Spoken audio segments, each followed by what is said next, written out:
Hello students, welcome to Panchajanya IAS. ನಾನು ನವೀನ್ ಕುಮಾರ್. ಇವತ್ತಿನ the Hindu ಪತ್ರಿಕೆ ವಿಶ್ಲೇಷಣೆಗೆ ನಿಮಗೆಲ್ಲರಿಗೂ ಸ್ವಾಗತ. ಮೊದಲನೇ ವಿಷಯ, external affairs minister S Jaishankar told the UN General Assembly that the United Nations is gridlocked and in urgent need of reform, especially expansion of both permanent and non-permanent membership of UN Security Council. ನಮ್ಮ ವಿದೇಶಾಂಗ ವ್ಯವಹಾರಗಳ ಸಚಿವ ಆಗಿರ್ತಕ್ಕಂಥ ಜಯಶಂಕರ್ ಅವರು ವಿಶ್ವಸಂಸ್ಥೆಯ ಸಾಮಾನ್ಯ ಸಭೆಯಲ್ಲಿ ಭಾಷಣ ಮಾಡಿದರು. ಅದರಲ್ಲಿ ಅಂತಾರಾಷ್ಟ್ರೀಯ ರಾಜಕಾರಣದಲ್ಲಿ, ಇಂಟರ್ನ್ಯಾಷನಲ್ ರಿಲೇಷನ್ ಪೊಲಿಟಿಕ್ಸ್ನಲ್ಲಿ ಭಾರತದ ನಿಲುವು ಏನು ಅಂತ ಸ್ಪಷ್ಟಪಡಿಸಿದ್ದಾರೆ. ಅವ್ರು ಹೇಳಿರೋದೇನಂತಂದ್ರೆ, ವಿಶ್ವಸಂಸ್ಥೆ ಗ್ರಿಡ್ ಲಾಕ್ ಆಗ್ಬಿಟ್ಟಿದೆ, ಸ್ತಬ್ಧ ಆಗ್ಬಿಟ್ಟಿದೆ ಅಂತಂದ್ರೆ, ಅದರಲ್ಲೂ ಭದ್ರತಾ ಮಂಡಳಿ ಇದೆಯಲ್ವಾ, ಸೆಕ್ಯೂರಿಟಿ ಕೌನ್ಸಿಲ್, ಆ ಕೌನ್ಸಿಲ್ನ ಖಾಯಂ ಸದಸ್ಯತ್ವ ಮತ್ತೆ ಕೆಲವರು ನಾನ್ ಪರ್ಮನೆಂಟ್ ಮೆಂಬರ್ಸ್ ಅಂತಿರ್ತಾರೆ, ಖಾಯಂ ಅಲ್ಲದ ಸದಸ್ಯತ್ವ ಹೊಂದಿರ್ತಾರೆ. ಅದರಲ್ಲಿ ಬೇರೆ ಬೇರೆ ರಿಫಾರ್ಮ್ಗಳಾಗಬೇಕು, ಸುಧಾರಣೆ ವಿಸ್ತರಣೆ ಆಗಬೇಕು ಅಂತ ಅವರು ಪ್ರತಿಪಾದಿಸಿದ್ದಾರೆ. United Nations Security Council is the UN's primary organ for maintaining international peace and security. ಈ ಭದ್ರತಾ ಮಂಡಳಿ ಮುಖ್ಯ ಕೆಲಸ ಏನು? ಜಾಗತಿಕ ಶಾಂತಿ ಮತ್ತೆ ಸುರಕ್ಷತೆಯನ್ನು ಕಾಪಾಡೋದು. ಅದರ ಪ್ರಾಥಮಿಕ ಅಂಗ ಇದು UN. Consisting of 5 permanent members with veto power and 10 non permanent members elected for 2 years. 5 ಖಾಯಂ ಸದಸ್ಯರಿರ್ತಾರೆ, ಅವರಿಗೆ ವಿಟೋ ಅಧಿಕಾರ ಸಹ ಇರುತ್ತೆ, ಮತ್ತು 2 ವರ್ಷಗಳ ಅವಧಿಗೋಸ್ಕರ ಒಂದು 10 ಖಾಯಂ ಅಲ್ಲದ ಸದಸ್ಯರನ್ನ, ನಾನ್ ಪರ್ಮನೆಂಟ್ ಮೆಂಬರ್ ಅನ್ನ ಒಳಗೊಂಡಿರುತ್ತೆ. India's call for reform reflects its demand for greater representation of the global south. ನೋಡಿ, global south, global north concept ಮೊದಲು ಸಹ ನೋಡಿದ್ವಿ. ಡೆವಲಪಿಂಗ್ ಕಂಟ್ರೀಸ್, ಡೆವಲಪಿಂಗ್ ಅಂತಂದ್ರೆ ಅಭಿವೃದ್ಧಿ ಹೊಂದುತ್ತಾ ಇರುವ ದೇಶಗಳು, ಅಥವಾ ಅಂಡರ್ ಡೆವಲಪ್ಡ್ ಕಂಟ್ರೀಸ್ಗಳನ್ನ ನಾವು ಮುಖ್ಯವಾಗಿ ಗ್ಲೋಬಲ್ ಸೌತ್ಗೆ ಸೇರಿಸ್ತೇವೆ. ಇದು ಸದರ್ನ್ ಹೆಮಿಸ್ಫಿಯರ್ ಅಲ್ಲ. ಇದು ಸದರ್ನ್ ಹೆಮಿಸ್ಫಿಯರ್ ಅಲ್ಲಿ ಆಸ್ಟ್ರೇಲಿಯಾ ಸಹ ಬರುತ್ತೆ. ಆಸ್ಟ್ರೇಲಿಯಾ ಇದರಲ್ಲಿ ಇನ್ಕ್ಲೂಡ್ ಆಗೋದಿಲ್ಲ. ಈ ಡೆವಲಪಿಂಗ್ ಕಂಟ್ರೀಸ್ಗಳನ್ನ ಮುಖ್ಯವಾಗಿ ಈ UN ಸೆಕ್ಯೂರಿಟಿ ಕೌನ್ಸಿಲ್ ಅಲ್ಲಿ ಅಥವಾ ಮುಖ್ಯವಾದ ಇಂಟರ್ನ್ಯಾಷನಲ್ ಬಾಡಿಗಳಲ್ಲಿ ರೆಪ್ರೆಸೆಂಟೇಷನ್ ಕೊಡಬೇಕು ಇವರಿಗೂ ಅಂತ ಇಂಡಿಯಾ ಹೇಳ್ತಾ ಇದೆ. Linking it with concept like Atmanirbharta ಅಂತಂದ್ರೆ, ಇವರಿಗೂ ಸಹ ಸೆಲ್ಫ್ ರಿಲಯಂಟ್ ಆಗುವ ಅವಕಾಶ ಕೊಡಬೇಕು. ಆತ್ಮರಕ್ಷಾ, ಸೆಲ್ಫ್ ಡಿಫೆನ್ಸ್ ಮತ್ತೆ ಆತ್ಮವಿಶ್ವಾಸ, ನೋಡಿ ಇಂಥ ಟರ್ಮ್ಗಳನ್ನ ಕಾಯಿನ್ ಮಾಡ್ಲಿಕ್ಕೆ ಭಾರತ ಯಾವಾಗಲೂ ಮುಂದಿರುತ್ತೆ. ಆತ್ಮನಿರ್ಭರತ, ಆತ್ಮರಕ್ಷಾ, ಆತ್ಮವಿಶ್ವಾಸ, ಈ ಮೂರನ್ನ ಭಾರತ ಪ್ರತಿಪಾದಿಸ್ತಾ ಇದೆ. ಫಾರಿನ್ ಪಾಲಿಸಿಯಲ್ಲಿ ಇದು ಮುಖ್ಯವಾಗಿ ಇರಬೇಕು ಅಂತ ಹೇಳ್ತಾ ಇದೆ. India's first bullet train project is under construction on the Mumbai Ahmedabad corridor.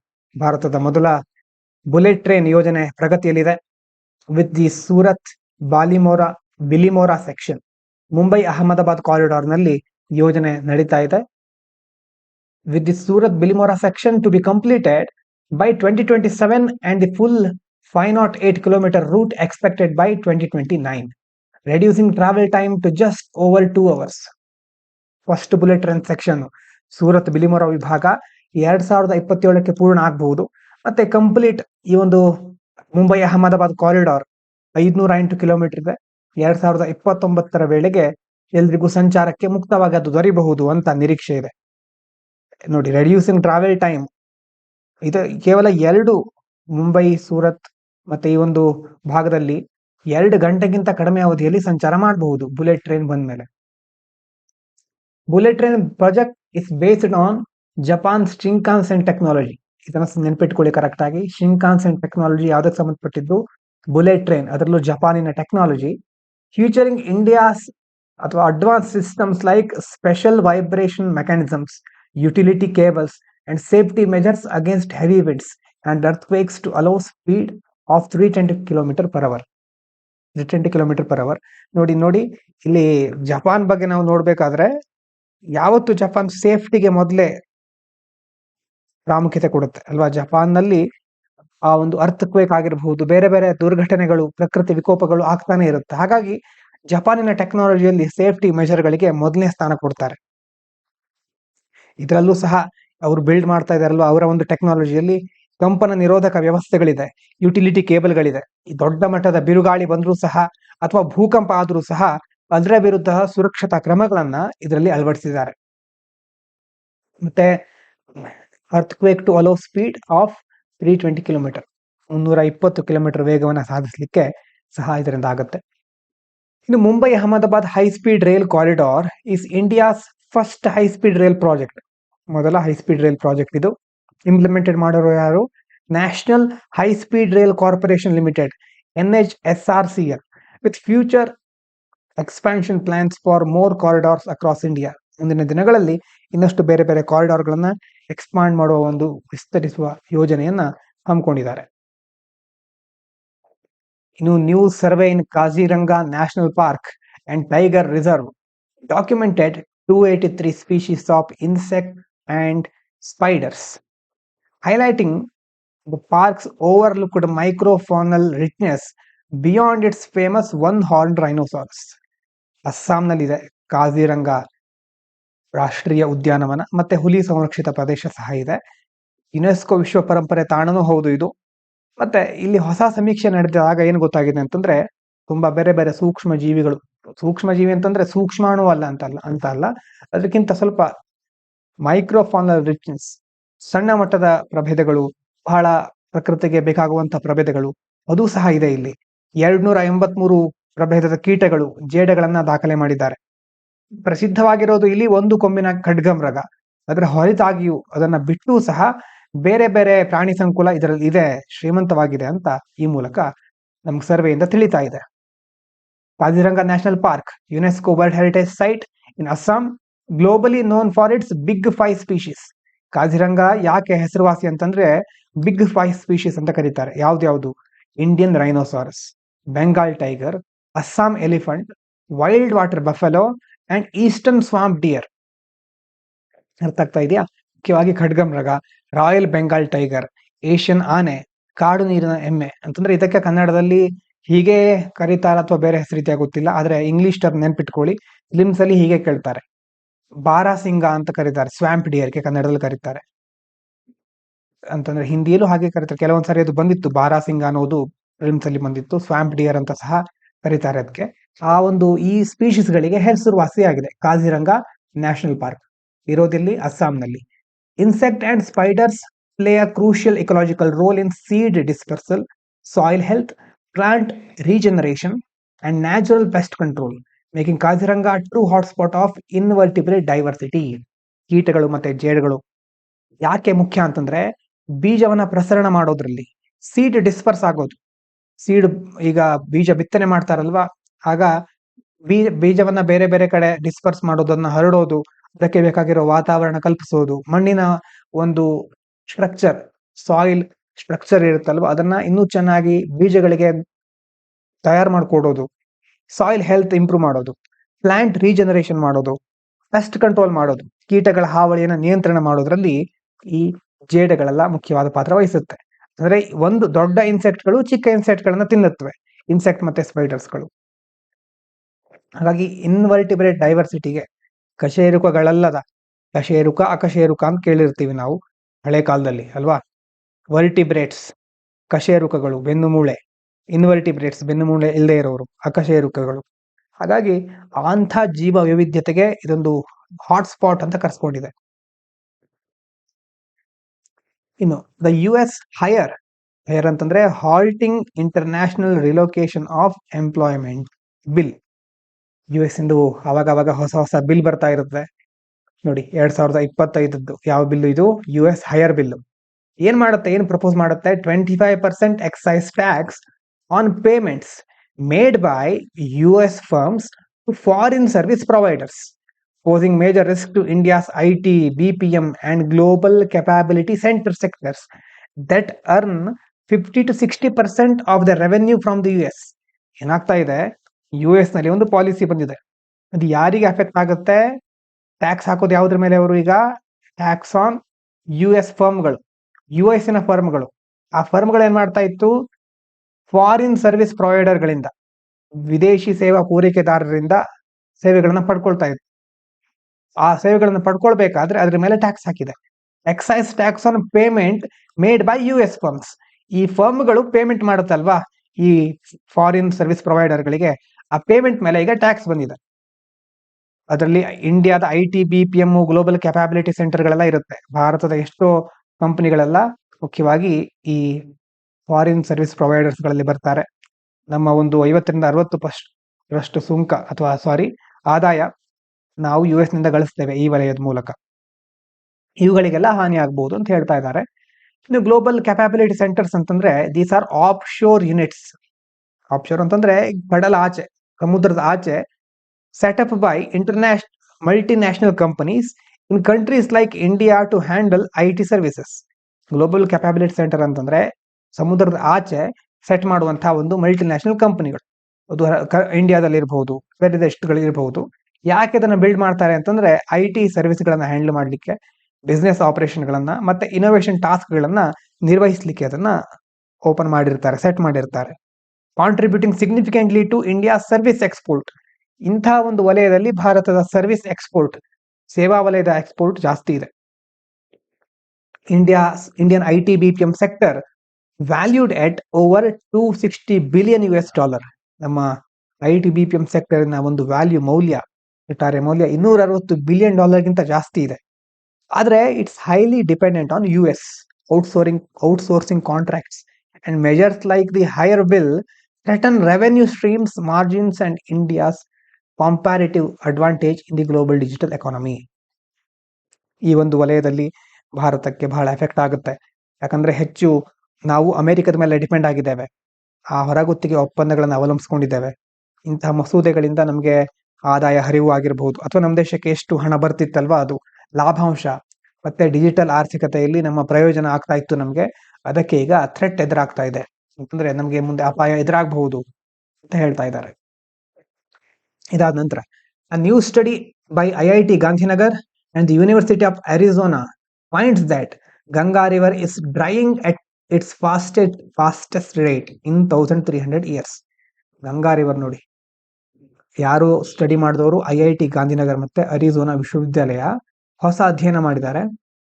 Ganga ನದಿಯ ನೀರಿನ ಹರಿವು, Ganga river drying at it's fastest rate ನೋಡಿ, ತುಂಬಾ ಬಹಳ ಫಾಸ್ಟ್ ಆಗಿ ಡ್ರೈ ಆಗ್ತಾ ಇದೆ. ಕಳೆದ 1300 ವರ್ಷಗಳಲ್ಲಿ ಅತಿ ವೇಗವಾಗಿ ಕುಗ್ತಾ ಇದೆ.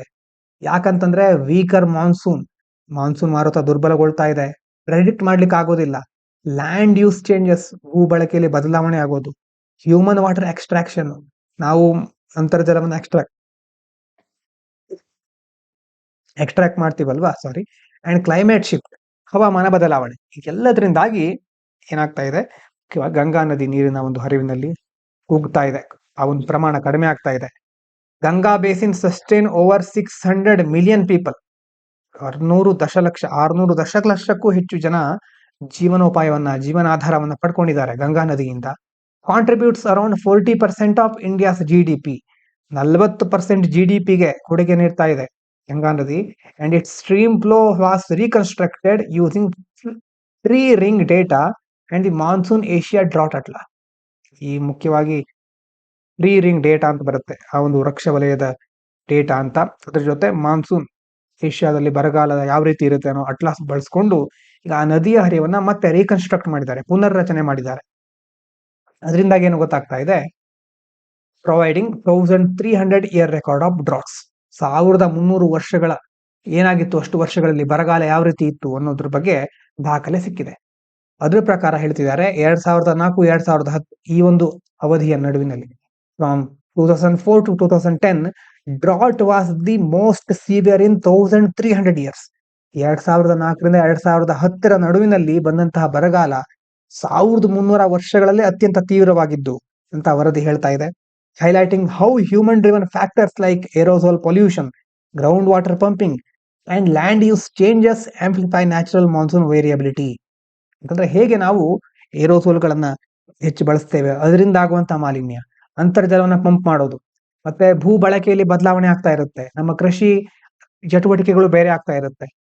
ಇದೆಲ್ಲ ಮಾನವನಿಂದಾಗಿ ಆಗಿರುವಂತಹ ಅಂಶಗಳಿಂದಾಗಿ ಈಗ ಮಾನ್ಸೂನ್ ವ್ಯತ್ಯಾಸ ಇನ್ನಷ್ಟು ತೀವ್ರ ಆಗ್ತಾ ಇದೆ. ಮಾನ್ಸೂನ್ ವೇರಿಯಬಿಲಿಟಿ ಅಂತಂದ್ರೆ ಯಾವಾಗ ಮಾನ್ಸೂನ್ ಬರುತ್ತೆ ಅಂತ ನಮಗೆ ಪ್ರೆಡಿಕ್ಟ್ ಮಾಡ್ಲಿಕ್ಕೆ ಆಗೋದಿಲ್ಲ. ಅನ್ಪ್ರೆಡಿಕ್ಟೇಬಲ್ ವೆದರ್, ಅನ್ಪ್ರೆಡಿಕ್ಟೇಬಲ್ ರೇನ್ ಅಂತ ಹೇಳ್ತೀವಲ್ವಾ, ಹಾಗಾಗಿ ಅಲ್ಲಿ ಏರುಪೇರು ಆಗ್ತಾ ಇದೆ ಅಂತ ಅಧ್ಯಯನ ಹೇಳ್ತಾ ಇದೆ. ಇನ್ನು a study in Kenya found that giving people ivermectin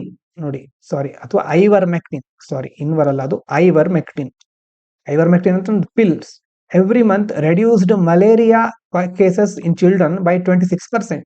But trials in other places showed mixed result. ಕೀನ್ಯಾದಲ್ಲಿ ಒಂದು ಅಧ್ಯಯನ ಮಾಡಿದ್ದಾರೆ. ಜನರಿಗೆ ಪ್ರತಿ ತಿಂಗಳು ಈ ಐವರ್ಮೆಕ್ಟಿನ್ ಮಾತ್ರೆಗಳನ್ನು ನೀಡೋದ್ರಿಂದ ಮಕ್ಕಳಲ್ಲಿ ಮಲೇರಿಯಾ ಪ್ರಕರಣ 26% ಅಷ್ಟು ಕಡಿಮೆ ಆಗಿದೆ. ಮುಖ್ಯವಾಗಿ ನಿಮಗೆ ಪ್ರಿಲಿಮ್ಸ್ ಅಲ್ಲಿ ಐವರ್ಮೆಕ್ಟಿನ್ ಯಾವುದಕ್ಕೆ ಸಂಬಂಧಪಟ್ಟಿದ್ದು, ಯಾವ ರೋಗಕ್ಕೆ ಸಂಬಂಧಪಟ್ಟಿದ್ದು ಅಂತ ಕೇಳಿದ್ರೆ malaria. Ivermectin is medicine already used world wide to fight diseases like river blindness. ನೋಡಿ, ಅದು ಮಲೇರಿಯಾ ಸಂಬಂಧಪಟ್ಟ, ಅದ್ರ ಜೊತೆ ಬೇರೆ ಸಹ ಇದೆ ನೋಡಿ. ಇದು 1, 2, 3 ಆ ತರ ಸ್ಟೇಟ್ಮೆಂಟ್ ಅಲ್ಲೂ ಕೇಳಬಹುದು. ರಿವರ್ ಬ್ಲೈಂಡ್ನೆಸ್ ಗೆ ಅಪ್ಲೈ ಆಗುತ್ತೆ. It also kills mosquitoes when they bite treated people, so it can help stop malaria spread.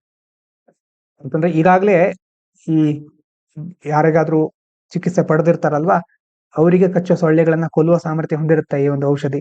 ಹಾಗಾಗಿ ಹರಡೋದಿಲ್ಲ ಆವಾಗ. ಹಾಗಾಗಿ ಡಿಸೀಸ್ ರಿವರ್ ಬ್ಲೈಂಡ್ನೆಸ್ ಅದಕ್ಕೂ ಸಹ ಮುಖ್ಯವಾಗಿ ಇದನ್ನ ಬಳಸ್ತಾರೆ. ಇಂಗ್ಲಿಷ್ ಶಬ್ದಗಳನ್ನು ನೆನ್ಪಿಟ್ಕೊಳ್ಳಿ. Over use of ivermectin in animals has already caused resistance. ಯಾವುದೇ ಒಂದು ಔಷಧಿ ಆಗಿರಬಹುದು, ಆಂಟಿ ಮೈಕ್ರೋಬಿಯಲ್ ರೆಸಿಸ್ಟೆನ್ಸ್ ಅನ್ನುವಂಥ ಟರ್ಮ್ ಪದೇ ಪದೇ ಕೇಳ್ತಾ ಇರ್ತೇವೆ. ಅತಿಯಾದ ಔಷಧಿಯ ಬಳಕೆಯಿಂದ ದೇಹದ ಒಳಗಡೆ ಇರುವಂತಹ ನಮ್ಮ ರೋಗ ನಿರೋಧಕ ಶಕ್ತಿ ಕಡಿಮೆ ಆಗ್ತಾ ಹೋಗುತ್ತೆ. ಆ ಕಡೆ ನಮ್ಮ ಶಕ್ತಿ ಕಡಿಮೆ ಆಗ್ತಾ ಹೋಗುತ್ತೆ, ಇನ್ನು ರೋಗಾಣುಗಳ ಶಕ್ತಿ ಜಾಸ್ತಿ ಆಗ್ತಾ ಹೋಗುತ್ತೆ. ಅವರು ಅಡಾಪ್ಟ್ ಆಗ್ಬಿಡ್ತಾರೆ ಆ ಒಂದು ಔಷಧಿಗೆ. ಅದನ್ನ ಹೇಗೆ ಎದುರಿಸೋದು ಅಂತ ಕಲ್ತ್ಕೊಂಡ್ಬಿಡ್ತಾರೆ. ಅವರು ರೆಸಿಸ್ಟೆನ್ಸ್ ಡೆವಲಪ್ ಮಾಡ್ಕೊಳ್ತಾರೆ, ಅದಕ್ಕೆ ಪ್ರತಿರೋಧವನ್ನು ಡೆವಲಪ್ ಮಾಡ್ಕೊಳ್ತಾರೆ. ಅವಾಗ ನಾವು ಎಷ್ಟೇ ಔಷಧಿ ತೆಗೆದುಕೊಂಡ್ರು ಅದು ನಮ್ಮ ದೇಹದಲ್ಲಿ ಯಾವುದೇ ಎಫೆಕ್ಟ್ ಅನ್ನು ಉಂಟು ಮಾಡೋದಿಲ್ಲ. Over use of ivermectin animals has already caused resistance in ticks and lice. ಈಗಾಗಲೇ ಮತ್ತೆ ಹೇನು ಅಂತ ಹೇಳ್ತೀವಲ್ವಾ, ಅಂತಹ ಕೆಲವೊಂದು ಕೀಟಗಳಲ್ಲಿ ನಿರೋಧಕತೆ ಸೃಷ್ಟಿ ಆಗ್ಬಿಟ್ಟಿದೆ. If mosquitoes also develop resistance, drug may stop working for malaria control. ಇದೇ ರೀತಿ ನಾವು ಸೊಳ್ಳೆಗಳಿಗೆ ಸಂಬಂಧಪಟ್ಟ ಹಾಗೆ ಅತಿಯಾಗಿ ಯೂಸ್ ಮಾಡಿಬಿಟ್ರೆ ಆಮೇಲೆ ಸೊಳ್ಳೆಗಳು ಪ್ರತಿರೋಧವನ್ನ ಬೆಳೆಸ್ಕೊಂಡ್ಬಿಡ್ಬಹುದು.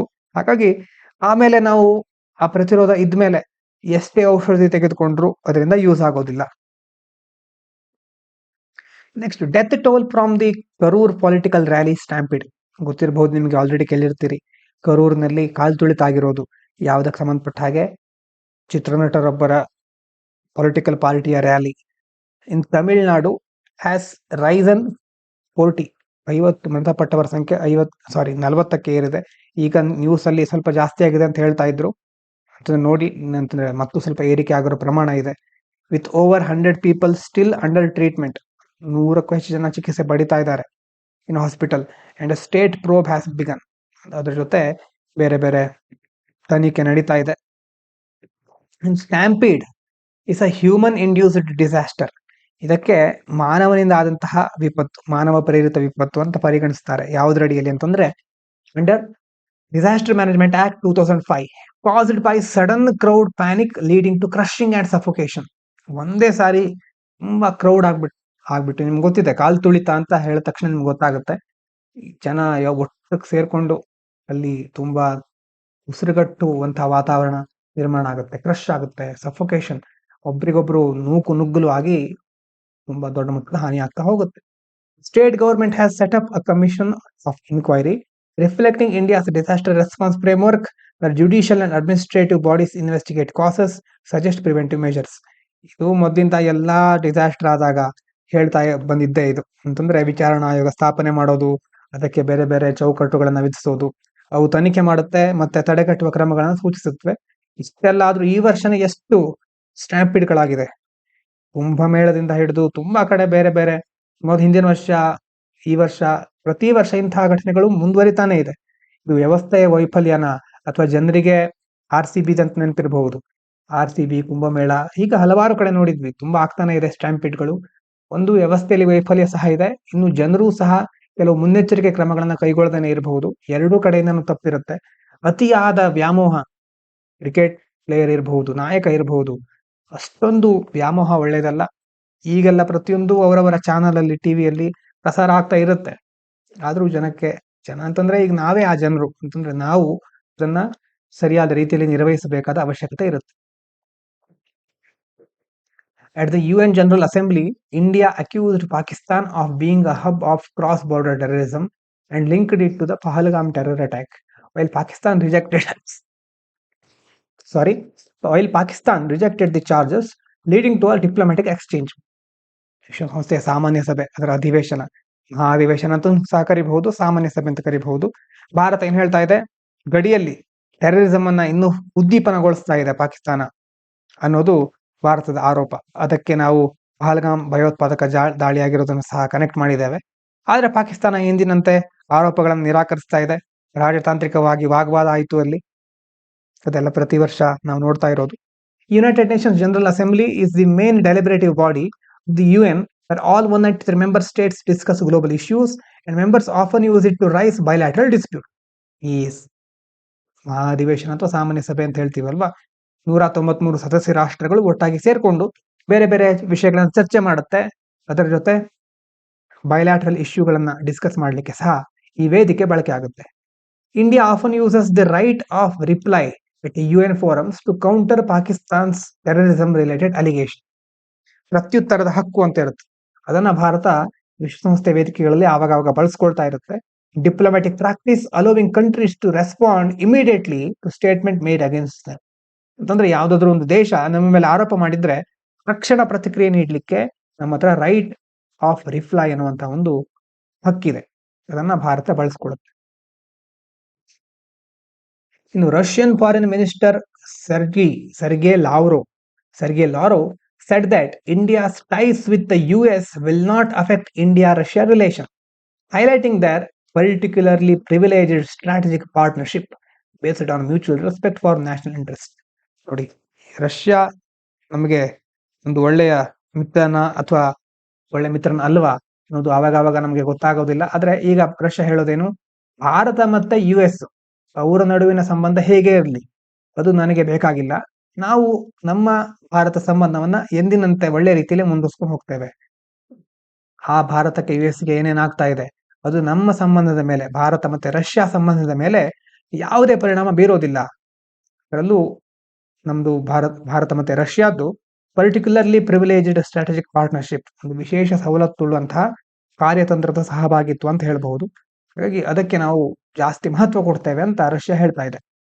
ಸ್ಟ್ರಾಟಜಿಕ್ ಪಾರ್ಟ್ನರ್ಶಿಪ್ ಅಂತಂದ್ರೆ long-term relationship between two countries in areas like defense, energy, trade and technology. ಇಂತಹ ವಿಷಯಗಳಲ್ಲಿ ಎರಡು ದೇಶಗಳು ಮುಖ್ಯವಾಗಿ ಸಂಬಂಧಗಳನ್ನ ಒಳ್ಳೆ ರೀತಿಯಲ್ಲಿ ಮುಂದುವರಿಸ್ಕೊಂಡು ಬಂದಿರುತ್ತವೆ, ಸಹಭಾಗಿತ್ವ ಚೆನ್ನಾಗಿರುತ್ತೆ.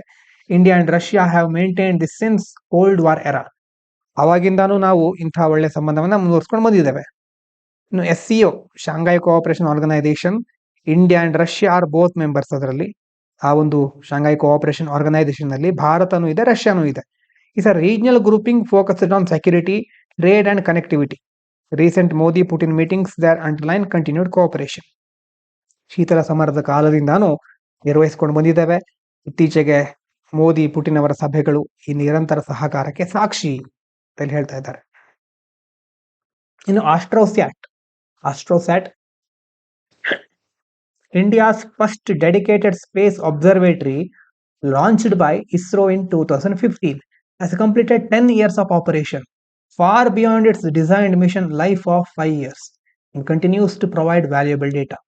ಇದು 10 ವರ್ಷ ಕಂಪ್ಲೀಟ್ ಮಾಡಿದೆ ಅಂತಂದ್ರೆ ನನ್ನ ಪ್ರಕಾರ ಮುಂದಿನ ವರ್ಷ ಇದರ ಮೇಲೆ ಒಂದು ಕ್ವಶನ್ ಫಿಕ್ಸ್ ಆಗಿ ಇರುತ್ತೆ ಪ್ರಿಲಿಮ್ಸ್ ಅಲ್ಲಿ. ಆಸ್ಟ್ರೋಸ್ಯಾಟ್ ಮೇಲೆ ಖಂಡಿತವಾಗಿ ಒಂದು ಕ್ವಶನ್ ಬರಬಹುದು, ಇದೊಂದು ಊಹೆ ಅಷ್ಟೇ. ಆಸ್ಟ್ರೋಸ್ಯಾಟ್ ಅಂತಂದ್ರೆ ಮುಖ್ಯವಾಗಿ ಭಾರತ 2015ರಲ್ಲಿ ಲಾಂಚ್ ಮಾಡಿತ್ತು. ಈಗ 10 ಇಯರ್ಸ್ ಕಂಪ್ಲೀಟ್ ಮಾಡಿದೆ. 5 ವರ್ಷ ಅದಕ್ಕೆ ಅಂತ ಒಂದು ನಿರೀಕ್ಷೆ ಇಟ್ಕೊಂಡು ಅದನ್ನ ಲಾಂಚ್ ಮಾಡಿದ್ರು. ಮಿಷನ್ ಲೈಫ್ 5 ಇಯರ್ಸ್ ಅಂತ ಹೇಳಿದ್ರು. ಆದ್ರೆ 5 ವರ್ಷದ ನಂತರನು 10 ವರ್ಷ ಆಯ್ತು ನೋಡಿ. ಈಗ 10 ವರ್ಷದ ಕಾಲ ಇದು ಸೇವೆಯನ್ನ ಒದಗಿಸ್ತಾನೆ ಇದೆ, ಅಲ್ಲಿನ ಡೇಟಾಗಳನ್ನ ಕಳಿಸ್ತಾ ಇದೆ ನೋಡಿ. ಇದು ಮಲ್ಟಿ ವೇವ್ಲೆಂತ್ ಸ್ಪೇಸ್ ಅಬ್ಸರ್ವೇಟರಿ, ಇದು that studies universe across ultraviolet, visible, X ray region ಅಂದ್ರೆ ನೇರಳಾತೀತ ಕಿರಣಗಳು, ಮತ್ತೆ ವಿಸಿಬಲ್ ಗೋಚರ ಬೆಳಕು, ಮತ್ತೆ ಎಕ್ಸ್ರೇ ಎಲ್ಲಾ ರೀಜನ್ಗಳು ಆ ಒಂದು ಸ್ಪೆಕ್ಟ್ರಮ್ ಅನ್ನ ಇದು ಸ್ಟಡಿ ಮಾಡುತ್ತೆ. ಅದಕ್ಕೆ ಮಲ್ಟಿ ವೇವ್ಲೆಂತ್ ಅಂತ ಕರೀತಾರೆ. Helping in discoveries from black holes to distant galaxies. ಕಪ್ಪು ಕುಳಿ ಅಂತ ಕರಿತೀವಲ್ವ, ಬ್ಲಾಕ್ ಹೋಲ್, ಅಲ್ಲಿಂದ ದೂರದ ನಕ್ಷತ್ರ ಪುಂಜಗಳವರೆಗಿನ ಆವಿಷ್ಕಾರ, ಅದಕ್ಕೆಲ್ಲ ಇದು ಸಹಾಯ ಮಾಡುತ್ತೆ ನೋಡಿ. ಆಸ್ಟ್ರೋಸ್ಯಾಟ್ ಕ್ಯಾರೀಸ್ 5 ಮೇನ್ ಪೇಲೋಡ್, 5 ಮುಖ್ಯವಾದ ಪೇಲೋಡ್ಗಳಿರುತ್ತೆ. UVIT, LAXPC, SCSTI, SXT, SSM. ಇದನ್ನ ಬಹುಶಃ ಕೇಳೋದಿಲ್ಲ ಇಷ್ಟು ಡೀಟೇಲ್ ಆಗಿ, ಆದ್ರೆ ಯಾವಾಗ ಏನು ಕೇಳ್ತಾರೆ ಹೇಳಲಿಕ್ಕೆ ಆಗೋದಿಲ್ಲ. And was developed through collaboration between ISRO and leading Indian institute like IUCAA, EIFR, IIA, RRI along with partners from Canada and UK ಎಲ್ಲ ಸೇರ್ಕೊಂಡು ಈ ಒಂದು ಮಿಷನ್ ಅನ್ನ ಮುಖ್ಯವಾಗಿ ನಿರ್ವಹಿಸ್ಕೊಂಡು ಬಂದಿವೆ. ಇದಾದ ನಂತರ new study found that maize plant grown close together release more of the compound linalool when attacked by insect, which signals neighboring plants to activate stronger defenses, reducing pest damage. ನೋಡಿ, ಆ ಸಸ್ಯಗಳ ನಡುವೆ ಆದ್ರೂ ಎಷ್ಟು ಸುಂದರವಾದಂತಹ ಒಂದು ಸಾಮರಸ್ಯ ಇರುತ್ತೆ, ಸಂಬಂಧ ಇರುತ್ತೆ. ಹೊಸ ಸ್ಟಡಿ ಏನ್ ಹೇಳ್ತಾ ಇದೆ ಅಂತಂದ್ರೆ, ಮೇಜ್ ಪ್ಲಾಂಟ್, ಮುಸುಕಿನ ಜೋಳ ಅಂತ ಹೇಳಬಹುದು ಅಲ್ವಾ, ಅದಕ್ಕೆ ಹಾಗೆ ಹೇಳ್ತಾರೆ ಅಂತ ತಿಳ್ಕೊಳ್ತೇನೆ. ಹಾಗಾಗಿ ಅದನ್ನ ಹತ್ರ ಬೆಳೆದ್ರೆ ಯಾವ್ದಾದ್ರು ಒಂದು ಪ್ಲಾಂಟ್ ಮೇಲೆ ಕೀಟದಿಂದ ದಾಳಿ ಆದ ತಕ್ಷಣ ಆ ಪ್ಲಾಂಟು ಲಿನಾಲೂಲ್ ಅನ್ನುವಂಥ ಸಂಯುಕ್ತವನ್ನ, ಒಂದು ಕೆಮಿಕಲ್ ಕಾಂಪೌಂಡ್ ಅನ್ನ ಬಿಡುಗಡೆ ಮಾಡುತ್ತೆ. ಹೆಚ್ಚು ಬಿಡುಗಡೆ ಮಾಡಿದಾಗ ಪಕ್ಕದಲ್ಲಿ ಇರುತ್ತಲ್ವಾ ಸಸ್ಯ, ಆ ಸಸ್ಯಕ್ಕೆ ಗೊತ್ತಾಗ್ಬಿಡುತ್ತೆ ಈಗ ಏನು ಅಟ್ಯಾಕ್ ಆಗ್ತಾ ಇದೆ. ಈಗ ಅದು ತನ್ನ ಡಿಫೆನ್ಸ್ ಅಂತಂದ್ರೆ ರಕ್ಷಣಾತ್ಮಕ ವ್ಯವಸ್ಥೆಗಳನ್ನ ಆಕ್ಟಿವ್ ಮಾಡ್ಕೊಂಡ್ಬಿಡುತ್ತೆ. ಅದು ಸಕ್ರಿಯ ಆಗಲಿ, ಆಕ್ಟಿವೇಟ್ ಸ್ಟ್ರಾಂಗರ್ ಡಿಫೆನ್ಸಸ್, ಅದರಿಂದಾಗಿ ಕೀಟಗಳ ಹಾನಿ ಕಡಿಮೆ ಆಗುತ್ತೆ. ಹಾಗಾಗಿ ತುಂಬಾ ಹತ್ರ ಬೆಳೆಯೋದು ಒಳ್ಳೆಯದು. ಪ್ಲಾಂಟ್ಸ್ ಗ್ರೋನ್ ಕ್ಲೋಸ್ ಟುಗೆದರ್, ಅದರಿಂದಾಗಿ ಲಿನಾಲೂಲ್ ಅಟ್ಯಾಕ್ ಆದಾಗ ಬಿಡುಗಡೆ ಆಗುವಂಥದ್ದು. ಆ ಟರ್ಮ್ ನೋಡ್ಕೊಳ್ಳಿ, linalool, natural plant compound that works as a warning signal, ಒಂಥರ ಎಚ್ಚರಿಕೆಯ ಸಂಕೇತವಾಗಿ ಕಾರ್ಯನಿರ್ವಹಿಸುತ್ತೆ. In maize it triggers root based defence pathway involving jasmonate and salicylic acid. ಒಂದು ಎಚ್ಚರಿಕೆ ಸಂಕೇತದ ರೀತಿ ಕಾರ್ಯನಿರ್ವಹಿಸುತ್ತೆ. ಅಂತಂದ್ರೆ ಬೇರಿಗೆ ಸಂಬಂಧಪಟ್ಟಂತಹ ಒಂದು ರಕ್ಷಣಾ ಮಾರ್ಗಗಳನ್ನ ಪ್ರಚೋದಿಸ್ತಾ ಹೋಗುತ್ತೆ. Helping plants resist insects, nematodes, fungi and virus. Growth defence trade off ಸಂಬಂಧ, ಇಲ್ಲ ಇನ್ನೊಂದು ಟರ್ಮ್ ಬರುತ್ತೆ ನೋಡಿ, ಅಂದ್ರೆ ರಕ್ಷಣೆ, ಸಸ್ಯಗಳಿಗೆ ರಕ್ಷಣೆ ಬೇಕು. Defence mechanism shows growth defence trade off. ಹಾಗಂದ್ರೇನು? Plants gain more protection in crowded fields but grow slower. ಈಗ ಕ್ರೌಡ್ ಆಗಿ ತುಂಬಾ ಪ್ಲಾಂಟ್ಗಳನ್ನ ಒಂದೇ ಕಡೆ ನೀವು ಬೆಳೆದ್ರೆ ಬೆಳೆಯೋದು, ಗ್ರೋತ್ ಸ್ಲೋ ಆಗಿರುತ್ತೆ, ಅದ್ರ ಡಿಫೆನ್ಸ್ ಮೆಕಾನಿಸಮ್ ಚೆನ್ನಾಗಿರುತ್ತೆ. Pointing to future breeding strategies for pest resistant and sustainable farming.